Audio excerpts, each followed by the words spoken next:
ಮೊದಲನೇ ಪೇತ್ರನ ಬರೆದ ಪುಸ್ತಕ ಅಥವಾ ಪತ್ರಿಕೆ 2ನೇ ಅಧ್ಯಾಯ 9ನೇ ವಚನ.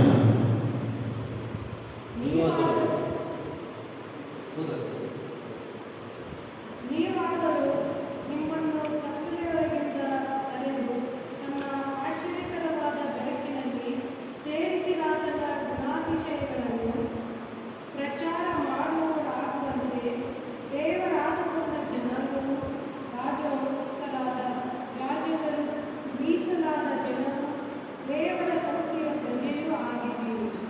ಯಾಜಕರಾದ ಇಷ್ಟೇ ಅಂಶ ನಮಗೆ. ಅದರಲ್ಲಿ ಬಹಳ ಅನೇಕ ವಿಷಯಗಳು ಅಡಕವಾಗಿದೆ. ಈ ದಿನ ನಾನು ಏನು ಹೇಳಕ್ಕೆ ಇಷ್ಟಪಡ್ತಾ ಇದ್ದೀನಿ ಅಂದ್ರೆ, ಯಾಜಕರಾದ ನಾವು ನೀವು ಯಾವ ವರ್ಗಕ್ಕೆ ಸೇರಿದ್ದೇವೆ ಎಂದು ಪೇತ್ರನು ಬರಿತಾ ಇದ್ದಾನೆ ಅಂದರೆ ಯಾಜಕರಾಗಿದ್ದೇವೆ ಎಂದು ಬರಿತಾ ಇದ್ದಾನೆ. Praise the Lord, hallelujah. ಈ ದಿನದ ಸಂದೇಶ ನಾವು ನೀವು ಅರ್ಥ ಮಾಡಿಕೊಳ್ಳುವುದೇನೆಂದರೆ, ಯಾಜಕ. ಹಳೆಯ ಒಡಂಬಡಿಕೆಯಲ್ಲಿ ಯಾಜಕರಿದ್ದರು. ಆ ಯಾಜಕರು ಕರ್ತನ ಸೇವೆಯನ್ನು ಮಾಡ್ತಾ ಇದ್ದರು. ಹಳೆಯ ಒಡಂಬಡಿಕೆಯಲ್ಲಿ ಯಾಜಕರು ಏನ್ ಮಾಡ್ತಾ ಇದ್ದಾರೆ ಅನ್ನುವಾಗ ಸತ್ಯವೇದ ನಮಗೆ ಹೇಳ್ತಾರೆ, ಅವರು ಜನರ ಪಾಪ ಪರಿಹಾರಕ್ಕೋಸ್ಕರ ದೇವರ ಮುಂದೆ ಪ್ರಾರ್ಥನೆ ಮಾಡ್ತಾ ಇದ್ದರು ಮತ್ತು ಶುದ್ಧೀಕರಣಕ್ಕಾಗಿ ಪ್ರಾರ್ಥನೆ ಮಾಡ್ತಾ ಇದ್ದರು. ಎರಡನೇದಾಗಿ, ಮೂರನೇದಾಗಿ ನೋಡುವಾಗ ಅವರನ್ನು ದೇವರ ಬಳಿಗೆ ನಡೆಸುವವರಾಗಿದ್ದರು. ನಾಲ್ಕನೇದಾಗಿ ನೋಡುವಾಗ ಅವರು ದೇವರಿಗೋಸ್ಕರ ವಿಜ್ಞಾಪನೆ ಮಾಡುವವರಾಗಿದ್ದರು. ಜನರು ದೇವರ ಕಡೆ ಬರಬೇಕು, ಜನರ ಕಷ್ಟಗಳು ಪರಿಹಾರವಾಗಬೇಕು, ಜನರ ಕಣ್ಣೀರುಗಳು ಒರೆಸಲ್ಪಡಬೇಕು ಎಂದು ಹಳೆಯ ಒಡಂಬಡಿಕೆಯಲ್ಲಿ ಯಾಜಕರು ಈ ಕೆಲಸವನ್ನು ಮಾಡ್ತಾ ಇದ್ದರು. ಆದರೆ ಹೊಸ ಒಡಂಬಡಿಕೆಯಲ್ಲಿ ಬಂದಾಗ ಯಹೂದ್ಯನಾದ ಪೇತ್ರನು ಯೇಸು ಕ್ರಿಸ್ತನ ಶಿಷ್ಯನಾದಂತ ಪೇತ್ರನು ಹೇಳ್ತಾನೆ, ನಾವು ನೀವು ಸಹ ಯಾಜಕರಾಗಿದ್ದೇವೆ. Praise the Lord, hallelujah, hallelujah. ಏನಾಗಿದ್ದೇವೆ ಅಂತ ಹೇಳ್ತಾರೆ ಅನ್ನುವಾಗ ಯಾಜಕರಾಗಿದ್ದೇವೆ. ನಮಗೆ ಇಂಥ ಪವರ್ ದೇವರು ಕೊಟ್ಟಿದ್ದಾನೆ ಎಂದು ಪೇತ್ರ ಹೇಳ್ತಾ ಇದ್ದಾನೆ. ಅಂದರೆ ನಾವು ಜನರ ಪಾಪ ಪರಿಹಾರಕ್ಕಾಗಿ ಪ್ರಾರ್ಥಿಸುವಾಗ ದೇವರು ಅವರ ಪಾಪಗಳನ್ನು ಪರಿಹಾರ ಮಾಡುತ್ತಾನೆ. ನಾವು ಜನರ ಜೀವಿತದಲ್ಲಿ ಶುದ್ಧೀಕರಣ ಉಂಟಾಗಲಿ ಎಂದು ನಾವು ಪ್ರಾರ್ಥಿಸುವಾಗ ಜನರ ಜೀವಿತದಲ್ಲಿ ದೇವರು ಆ ಪವಿತ್ರತೆಯನ್ನು ತೆಗೆದು ಆ ಶುದ್ಧತೆಯನ್ನು ತೆಗೆದು ಶುದ್ಧನಾಗಿ ಮಾಡುತ್ತಾನೆ. ನಾವು ಯಾರಾಗಿದ್ದೇವೆ ಅನ್ನುವಂಥ ಗುರುತು ನಮಗೆ ಗೊತ್ತಾದರೆ ನಾವು ನಿಜವಾಗಿ ನಾವು ದೇವರ ಕಾರ್ಯಗಳು ಜನರ ಜೀವಿತದಲ್ಲಿ ನೋಡುತ್ತೇವೆ. ನಾವು ಜನರನ್ನು ದೇವರ ಬಳಿಗೆ ನಡೆಸುವವರಾಗಿದ್ದೇವೆ. ಹಲ್ಲೆಲೂಯಾ. ನಾವು ಜನರನ್ನು ದೇವರನ್ನು ತೋರಿಸುವವರಾಗಿದ್ದೇವೆ. ನಾವು ಜನರನ್ನು ದೇವರ ಮಹಿಮೆ ತೋರಿಸುವವರಾಗಿದ್ದೇವೆ. ನಾವು ಜನರನ್ನು ದೇವರ ಶಕ್ತಿಯನ್ನು ತೋರಿಸುವವರಾಗಿದ್ದೇವೆ. ನಾವು ಜನರನ್ನು ದೇವರ ಪ್ರೀತಿಯನ್ನು ತೋರಿಸುವವರಾಗಿದ್ದೇವೆ. ನಾವು ಜನರನ್ನು ದೇವರು ಯಾರಾಗಿದ್ದಾರೆ ಎಂದು ನಾವು ತೋರಿಸುವವರಾಗಿದ್ದೇವೆ.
ಬೈಬಲ್ ಏನ್ ಹೇಳ್ತಾ ಇದೆ? ನಾವೆಲ್ಲರೂ ಏನಾಗಿದ್ದೀವಂತೆ? ಯಾಜಕರ, ರಾಜವಂಶಸ್ಥರು. ಬೈಬಲ್ ಆಗಿದ್ದು ಕ್ಲಿಯರ್. ನಾವೆಲ್ಲರೂ ಏನಾಗಿದ್ದೀವಂತೆ? ರಾಜ ವಂಶಸ್ಥರು. ಮತ್ತೆ ಕೆಳಗೆ ಏನ್ ಹೇಳ್ತಾರೆ?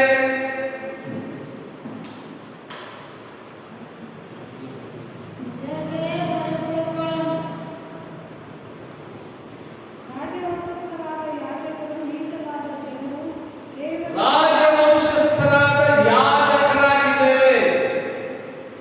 ಯಾಜಕರು. ಇನ್ನು ಕೆಲವು ವಚನ ನಿಮಗೆ ತೋರಿಸ್ತೇನೆ. ನಾವು ಯಾವ ತರದ ಯಾಜಕರಾಗಿದ್ದೀವಿ. ಇದೇ ಮೊದಲನೇ ಪೇತ್ರ 2ನೇ ಅಧ್ಯಾಯದಲ್ಲಿ 5ನೇ ವಚನ.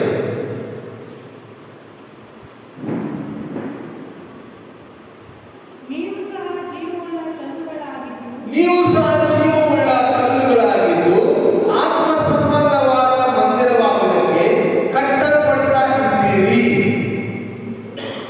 ಮತ್ತು ಯೇಸು ಕ್ರಿಸ್ತನ ಮೂಲಕ ದೇವರಿಗೆ ಸಮರ್ಪಕವಾದ ಆತ್ಮೀಯ ಯಜ್ಞಗಳನ್ನು ಸಮರ್ಪಿಸುವುದಕ್ಕೆ ಪವಿತ್ರ ಯಾಜಕ ವರ್ಗದವರಾಗಿದ್ದೀರಿ. ಹಲ್ಲೆಲೂಯಾ. ಹಿಂಗಾಗಿ ನಾವು ಪವಿತ್ರ ಯಾಜಕ ವರ್ಗದವರಾಗಿದ್ದೀವಿ. ಹಲ್ಲೆಲೂಯಾ. ಇದು ಹೆಂಗೆ ಯಾಜಕ ವರ್ಗದವರಾಗಿದ್ದೀವಪ್ಪ? ಪೇತ್ರ ಹೇಳ್ತಾರೆ ನಾವು ಯಾಜಕರಾಗಿದ್ದೀವಿ. 5 ವಚನ ಹೇಳ್ತಾರೆ ನಾವು ಯಾಜಕ ವರ್ಗದವರಾಗಿದ್ದೀವಿ ಅಂತ ಹೇಳ್ತಾರೆ. ಆಗಿನ ಕಾಲದಾಗ ಒಬ್ಬ ಯಾಜಕ ಇದ್ದರ ಅವ್ರ ಮಕ್ಕಳೆಲ್ಲ ಏನಾಗ್ತಾ ಇದ್ರು? ಯಾಜಕ ಆಗ್ತಾ ಇದ್ರು. ಏನಾಗ್ತಾ ಇದ್ರಿ? ಆ ಯಾಜಕರ ಒಂದು ವಂಶನೇ ಬೇರೆ, ವರ್ಗನೇ ಬೇರೆ ಆಗಿತ್ತು. ಲೇವಿಯ ವರ್ಗ ಒಂದು ಬೇರೆ ಆಗಿತ್ತು, ಯಾಜಕ ವರ್ಗ ಒಂದು ಬೇರೆ ಆಗಿತ್ತು. ಹಾಗೆ ಸತ್ಯವೇದದಲ್ಲಿ ಅನೇಕ ವರ್ಗಗಳಿದ್ದು. ಆದ್ರ ಬೈಬಲ್ ಹೇಳ್ತಾನೆ, ಪೇತ್ರನು ಬರೀತಾನೆ, ನಾವು ಪವಿತ್ರವಾದ ಯಾಜಕ ವರ್ಗಕ್ಕೆ ಸೇರಿದೆವರಂತ. ಹೇಗೆ ನಾವು ಯಾಜಕ ವರ್ಗಕ್ಕೆ ಸೇರಿದೆವು ಅಂದ್ರೆ, ನಮಗೂ ನಿಮಗೂ ಒಬ್ಬ ಮಹಾಯಾಜಕನಿದ್ದಾನೆ. ಆತನ ಹೆಸರೇನು? ಯೇಸು. ಚಪ್ಪಳದ ಕಣ. ಹಲ್ಲೆಲೂಯಾ. ಆತನ ಮುಖಾಂತರ ಆ ಮಹಾಯಾಜಕನ ವಂಶಕ್ಕೆ ನಾವು ಸೇರಿದ ಕಾರಣ ನಾವೆಲ್ಲರೂ ಏನಾಗಿದ್ದೇವಂತ? ಪವಿತ್ರವಾದ ಯಾಜಕ ವರ್ಗದವರಾಗಿದ್ದೇವೆ, ವರ್ಗಕ್ಕೆ ಸೇರಿದ್ದೇವೆ.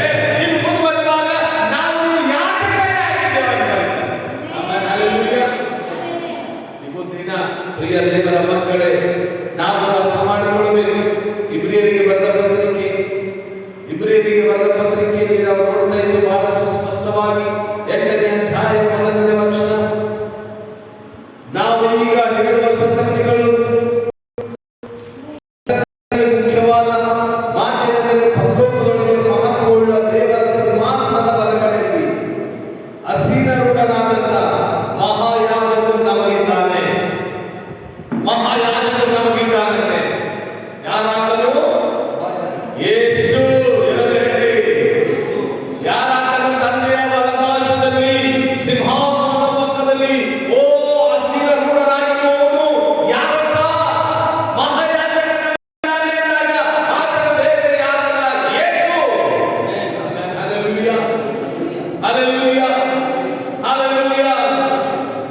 ನೋಡ್ರಿ, ಆ ಯೇಸು ಮಹಾಯಾಜಕನಾದ ಕಾರಣ ನಾವು ನೀವು ಆತನ ವಂಶಕ್ಕೆ ಸೇರಿದ ಕಾರಣ ನಾವು ಯಾಜಕ ವರ್ಗದವರಾದೆವು. ಯಾಜಕ ವರ್ಗದವರಷ್ಟೇ ಅಲ್ಲ, ಯಾಜಕರಾದೆವು. Amen. Praise the Lord. Hallelujah. ನೋಡ್ರಿ, ಯಾಜಕರ ಕೆಲಸ ಏನಪ್ಪ? ನಾನು ಹೇಳಿದೆ, ಮೊದಲನೇದಾಗಿ ಪಾಪ ಪರಿಹಾರ, ಎರಡನೇದಾಗಿ ಶುದ್ಧೀಕರಣ, ಮೂರನೇದಾಗಿ ದೇವರ ಬಳಿ ನಡೆಸೋದು, ನಾಲ್ಕನೇದಾಗಿ ಪ್ರಾರ್ಥನೆ ಮಾಡೋದು, ಐದನೇದಾಗಿ ಯಾಜಕರ ಕೆಲಸ ಏನಂದ್ರೆ ಧರ್ಮೋಪದೇಶ ಬೋಧಿಸುವುದು, ವಾಕ್ಯ ಬೋಧಿಸುವುದು. Praise the Lord. ಹಲ್ಲೆಲೂಯಾ. ಐದನೇದಾಗಿ ಏನು ಬೋಧಿಸೋದು? ವಾಕ್ಯ.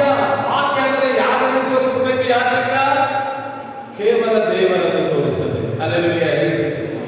ಯಾಜಕರ ಕೆಲಸ ಏನಂದ್ರೆ ಅವನಿಗೆ ಒಳ್ಳೆ ವಸ್ತ್ರಗಳಿದ್ದರೂ ಪರವಾಗಿಲ್ಲ, ಅವನಿಗೆ ಶುಭ್ರವಾದಂತ ವಸ್ತ್ರ ಇದ್ದರೂ ಪರವಾಗಿಲ್ಲ.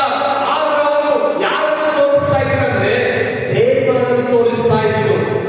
ಅವನು ಧರಿಸಿಕೊಳ್ಳುವಂತ ಉಡುಗೊರೆಗಿಂತಲೂ ಅವನು ಬೋಧಿಸುವಂತ ಮಾತುಗಳು ದೇವರದಾಗಿರಬೇಕಾಗಿತ್ತು. ಆಮೇಲೆ ಹಲ್ಲೆಲೂಯಾ. ಹಲ್ಲೆಲೂಯಾ. ನಾವು ನೀವು ಯಾಜಕ ವರ್ಗಕ್ಕೆ ಸೇರಿದ್ದೇವೆ ಅಂದ್ರೆ ನಾವು ಏನ್ ಮಾಡ್ಬೇಕು?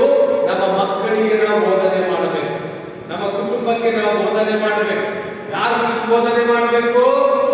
ಯೇಸು ಕ್ರಿಸ್ತನ ಕುರಿತು. ಆಮೇಲೆ ಹಲ್ಲೆಲೂಯಾ. ಯಹೂದ್ಯರವರಿಗೆ ಬಹಳಷ್ಟು ಕಟ್ಟುನಿಟ್ಟಾದಂತ ಪದ್ಧತಿ ಏನಿತ್ತಂದ್ರೆ, ನೀವು ಹೋಗುವಾಗಲೂ ಬರುವಾಗಲೂ ಏಳುವಾಗಲೂ ಕೂಡುವಾಗಲೂ ಅವುಗಳ ಕುರಿತು ಮಾತನಾಡಬೇಕಂದ್ರೆ ದೇವರ ವಾಕ್ಯದ ಕುರಿತು ಮಾತನಾಡಬೇಕು. ಆಮೇಲೆ ಹಲ್ಲೆಲೂಯಾ. ಅವ್ರ ತಲೆಯ ಮೇಲೆ ಕಟ್ಕೊಳ್ಳುವಾಗ ವಾಕ್ಯ ಇತ್ತು, ಕೈಯಲ್ಲಿ ಕಟ್ಕೊಳ್ಳುವಾಗ ವಾಕ್ಯ ಇತ್ತು, ಬಾಗಿಲ ಮೇಲೆ ಅಂಟಿಸಿದಾಗ ವಾಕ್ಯ ಇತ್ತು, ಎಲ್ಲಿ ನೋಡಿದಾಗ ವಾಕ್ಯ ಇತ್ತು. ಆ ವಾಕ್ಯ ನೋಡಿದಾಗಲ್ಲ ಅವರು ಏನ್ ನೋಡ್ತಾ ಇದ್ರು? ವಾಕ್ಯ ನೋಡ್ತಾ ಇದ್ರು. ಆ ವಾಕ್ಯ ಯಾರ ಬಗ್ಗೆ ಹೇಳ್ತಾ ಇತ್ತಂದ್ರೆ ದೇವರ ಬಗ್ಗೆ ಹೇಳ್ತಾ ಇತ್ತು. Praise the Lord. ಹಲ್ಲೆಲೂಯಾ.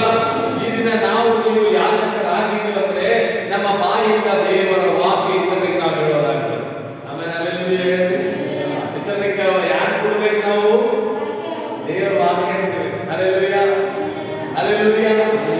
ಐದನೇದಾಗಿ ಯಾಜಕರ ಕೆಲಸ ಏನಾಗಿತ್ತಂದ್ರ ಬೋಧನೆ ಮಾಡ್ತಾ ಇದ್ದ ದೇವರ ಬಗ್ಗೆ. ನಾವು ಯಾರ ಬಗ್ಗೆ ಬೋಧನೆ ಮಾಡಬೇಕು? ದೇವರ ಬಗ್ಗೆ. ಆಮೇಲೆ ಹಲ್ಲೆಲೂಯಾ. ಹಲ್ಲೆಲೂಯಾ. ನಮ್ಮಲ್ಲಿ ಸಾಮರ್ಥ್ಯ ಇರೋ ವಾಕ್ಯ. ನೀವು ಯಾಜಕ ವರ್ಗದವರಾಗಿದ್ದೀರಿ, ಯಾಜಕರೇ ಆಗಿದ್ದೀರ, ಯೇಸು ಹೇಳಿದ್ರು ಉದ್ಯೋಗ. ಆಮೇಲೆ ಹಲ್ಲೆಲೂಯಾ. ಅದಕ್ಕಾಗಿ ಯೇಸು ಸ್ವಾಮಿ ವಾಕ್ಯ ಹೇಳಕ್ಕೆ ಮಾಸ್ಟರ್ ಆಗ್ಬೇಕಂತ ಹೇಳಿದ್ರಿ. ವಾಕ್ಯ ಹೇಳಕ್ಕೆ ಬರೀ ಶಿಷ್ಯರಾಗಬೇಕು. ಹಲ್ಲೆಲೂಯಾ. ವಾಕ್ಯ ಹೇಳಕ್ಕೆ ಅದನ್ನ ಹೆಸರಲ್ಲಿ ನಮ್ಮ ನಿಕ್ಸ್ನಾನ ಮಾಡಿಸ್ಕೊಳ್ಬೇಕು. ವಾಕ್ಯ ಹೇಳಕ್ಕೆ ಅದನ್ನ ಸಾಕ್ಷಿಯಾಗಿ ಬದುಕಬೇಕು. ಆಮೇಲೆ ಹಲ್ಲೆಲೂಯಾ. ವಾಕ್ಯ ಹೇಳಕ್ಕೆ ಅದನ್ನ ಮಗನಾಗಿ ಸಾಕ್ಷಿಯಾಗಿ ಹೇಳಿದ್ರೆ ಸಾಕು. ಆಮೇಲೆ ಹಲ್ಲೆಲೂಯಾ. ಯಾಕಂದ್ರೆ ವಾಕ್ಯ ಹೇಳಿಕೆ ನಾವು ಏನಾಗಿದ್ದೀವಿ ಅಂತ ಬೇಕಾದ್ರೆ ಯಾಜಕರಾಗಿದ್ದೀವಿ. ಈಗ ನಮಗೆ ಒಬ್ಬ ಮಹಾಯಾಜಕನಿದ್ದಾನೆ. ಆತನ ಯಾರಪ್ಪ ಅಂದ್ರೆ Yesu. Hallelujah. Hallelujah. Hallelujah. Hallelujah. Hallelujah. ಕೆಲವು ಸಾರಿ ನಾವು ಅರ್ಥ ಮಾಡಿಕೊಳ್ಬೇಕಾದ ಅಂಶ ಏನಂದ್ರ, 5 ದಿನ ಜನರಿಗೆ ಏನ್ ಕೊಡಬೇಕು? ವಾಕ್ಯ ಕೊಡೋಣ, ವಾಕ್ಯ ಕಲಿಸೋಣ, ದೇವರ ಬಗ್ಗೆ ಅವರಿಗೆ ಮಾತನಾಡೋಣ. ಹಲ್ಲೆಲೂಯಾ. ಹಲ್ಲೆಲೂಯಾ. ಬೈಬಲ್ ಹೇಳ್ತಾರೆ, ಈ ವಾಕ್ಯವು ನಿಮ್ಮ ಹೃದಯದಲ್ಲಿ, ನಿಮ್ಮ ಸಮೀಪದಲ್ಲಿಯೂ, ನಿಮ್ಮ ಬಾಯಿಯಲ್ಲಿದೆ. ಈ ವಾಕ್ಯ ಎಲ್ಲದ? ನಮ್ಮ ಬಳಿಯಲ್ಲದ, ನಮ್ಮ ಹೃದಯದಲ್ಲದ ಮತ್ತು ನಮ್ಮ ಬಾಯಲ್ಲದ. ಆಮೇಲೆ ಹಲ್ಲೆಲೂಯಾ. ಆ ವಾಕ್ಯ ಬೇರೆ ಯಾರಲ್ಲ, ಯೇಸು ಕ್ರಿಸ್ತನಾಗಿದ್ದಾನೆ. ಅದಕ್ಕಾಗಿ ಪ್ರತಿನಿತ್ಯ ಬೈಬಲ್ ಅನ್ನು ಓದಬೇಕು. ಪ್ರತಿದಿನ ಅಭ್ಯಾಸ ಮಾಡಿ ಓದಿ ಸತ್ಯವೇದ ತಿಳ್ಕೊಳ್ಳಿ. ಯೇಸು ಕ್ರಿಸ್ತನು ನಮಗಾಗಿಟ್ಟಂತ ವಾಕ್ಯ ಜೀವವುಳ್ಳದು. ಆಮೇಲೆ ಹಲ್ಲೆಲೂಯಾ. ಈ 5 ಅಂಶ ಯಾಜಕರು ಮಾಡ್ತಾ ಇಲ್ಲ. ಈಗ ಆ ಯಾಜಕರು ಯಾರಾಗಿದ್ದೀವಿ? ಎಲ್ಲರೂ ಯಾರಾಗಿದ್ದೀವಿ? ಎಲ್ಲರೂ ಯಾರಾಗಿದ್ದೀವಿ? ಕಡೆ ಮಂದಿ ಅವ್ರನ್ನ ಬಿಸ್ನೆಸ್ ಮಾಡೋದಿದೆ, ನಾವು ವಾಕ್ಯ ಹೇಳಲ್ಲ. ಕಡೆ ಮಂದಿ ನಾವು ಬಿಸ್ನೆಸ್ ಮಾಡೋದಿದೆ, ಜನರಿಗೆ ನಡೆಸಲ್ಲ. ಕಡೆ ಮಂದಿ ಯಾಕಂದ್ರೆ ಡ್ಯೂಟಿ ಅಲ್ಲ, ನಂದೇ ಮಂದಿ ಅದ, ಪಾದ ಸಾಬ್ ಮಂದಿ ಅದ, ನಾ ಡ್ಯೂಟಿ ಮಾಡ್ತೀವಿ. ಇದು ಕಡೆ ಮಂದಿ ಮಾಡಿ ಜನರಿಗೆ ಪಾದ ಸಾಬ್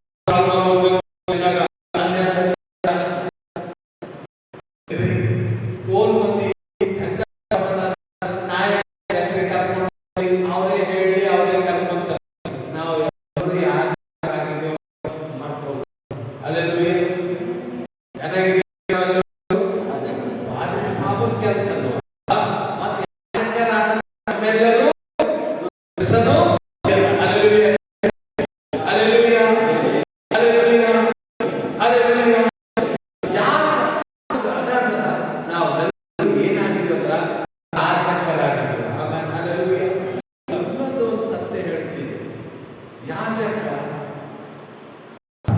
ದೇವರ ಮುಂದೆ ಹೋಗುವ ಯಾಜಕ ಅಷ್ಟೇ ನಡೆಸೋದು ಅಷ್ಟೇ ಅಲ್ಲ, ಯಾಜಕ ತನ್ನ ಪಾಪ ಪರಿಹಾರಕ್ಕೋಸ್ಕರ ಹೋಗಬೇಕು, ತನ್ನ ಶುದ್ಧೀಕರಣಕ್ಕೋಸ್ಕರ ಹೋಗಬೇಕು, ಮತ್ತೆ ತಾನು ಸಹ ದೇವರ ಬಳಿಯಲ್ಲಿ ಹೋಗಬೇಕು, ತಾನು ಸಹ ಪ್ರಾರ್ಥನೆ ಮಾಡಬೇಕು. ಆತನಿಗೂ ಸಹ ದೇವರ ವಾಕ್ಯ ಬೇಕು. ಆಮೇಲೆ ಹಲ್ಲೆಲೂಯಾ ಹೇಳಿ. ಯಾಜಕ ಮಾಡೋದು ಹೇಳಿದೆ, ಮತ್ತೆ ಯಾಜಕನಿಗೂ ಬೇಕಾದವು. ಆಮೇಲೆ ಹಲ್ಲೆಲೂಯಾ. ಒಂದು ವೇಳೆ ಯಾಜಕನಿಗೆ ಇವು ಬೇಕಾಗಿಲ್ಲ ಅಂದ್ರ ಅವ ಇನ್ನೊಬ್ಬರಿಗೆ ಪಾಪ ಪರಿಹಾರ ಮಾಡ್ಲಿಕ್ಕೆ ಆಗುದಿಲ್ಲ, ಇನ್ನೊಬ್ಬರಿಗೆ ಶುದ್ಧೀಕರಣ